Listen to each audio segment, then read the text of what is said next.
عليكم ومرحبا بكم في مطبخ وتدابير آية. نقول لكم صحة رمضانكم وصحة فطوركم بالصحة والهنا ان شاء الله. كما كنتم تشوفوا اليوم جبت لكم تحلية رائعة. هذه التحلية جاتنا من مدينة قسنطينة. نحيي ناس قسنطينة كامل ونقول لهم صحة رمضانكم، كل عام وانتم بخير، وكامل الشعب الجزائري ان شاء الله. هذه التحلية سريعة وبزاف هايلة، مناسبة جدا لسهرتنا الرمضانية. نحودك مباشرة باش نشوفوا المقادير وطريقة التحضير.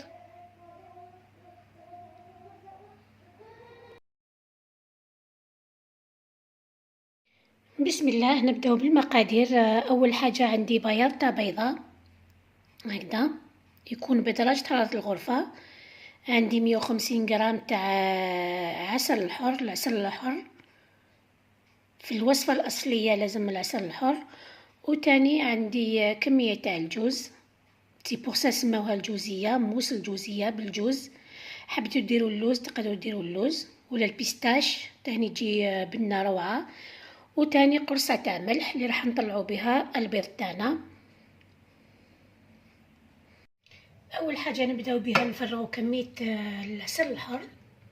انا تقدروا ديروا خليط بين العسيله عادي تاع اللي تنباع، وثاني 2 مغارف كبار تاع عسل الحر باش تعطيها بنه اللي ما عندوش كميه العسل الحر.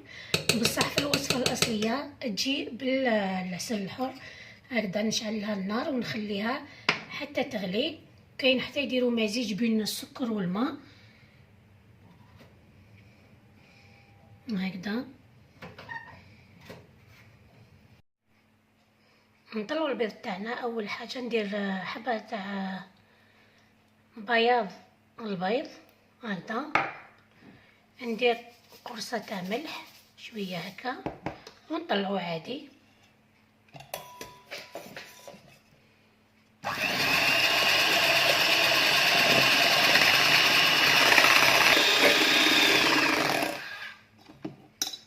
هنا البيض تاعنا تماسك مليح، كي ندير هكا ما يطيحش. نشوف العسل تاعي.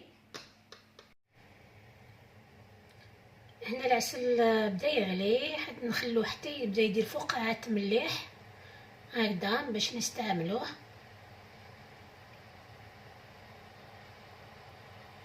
كما راكم تشوفوا هكذا نسحقو هكا.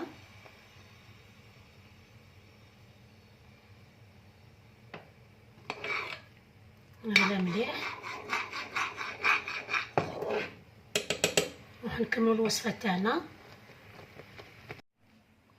في هذه المرحله وهو سخون نبدا نفرغ فيه ونطلع في البيض.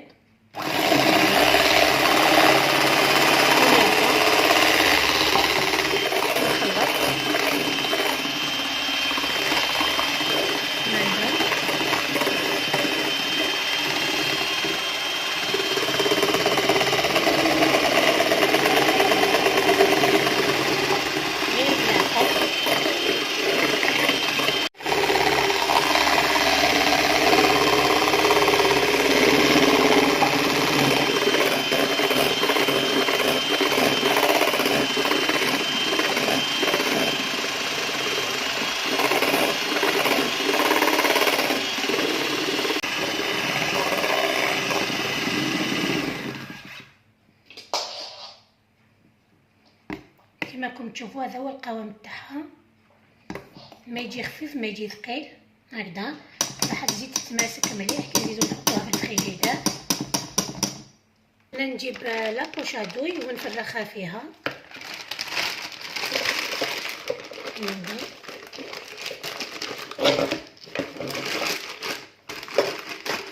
هكا باش تسهل لنا الخدمه، تكون نقيه ثاني هكذا.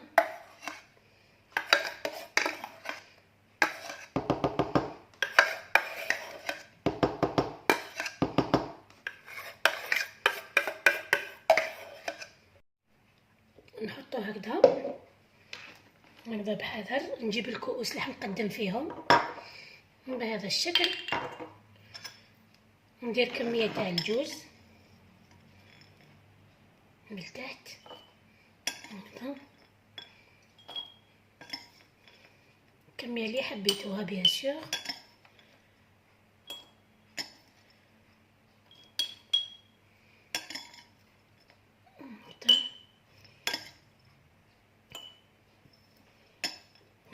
اللي يبانوا.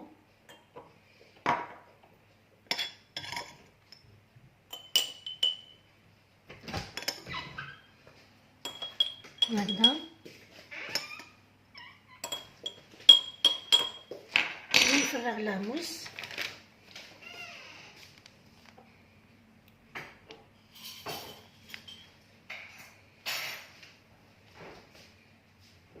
هكذا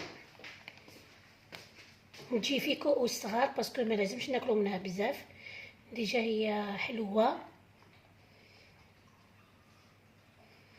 هكذا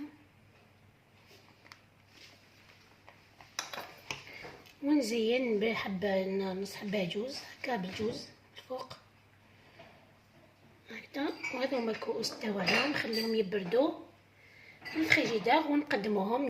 موس الجوزيه وجدت معنا حبيباتي بطريقه سهله وسريعه، ما تشد لكم من 4 ساعات توجدوها.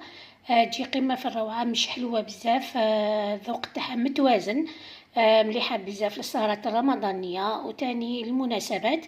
نقول لكم في الاخير شهيه طيبه، ونتلاقاو في فيديو اخر ان شاء الله. سلام.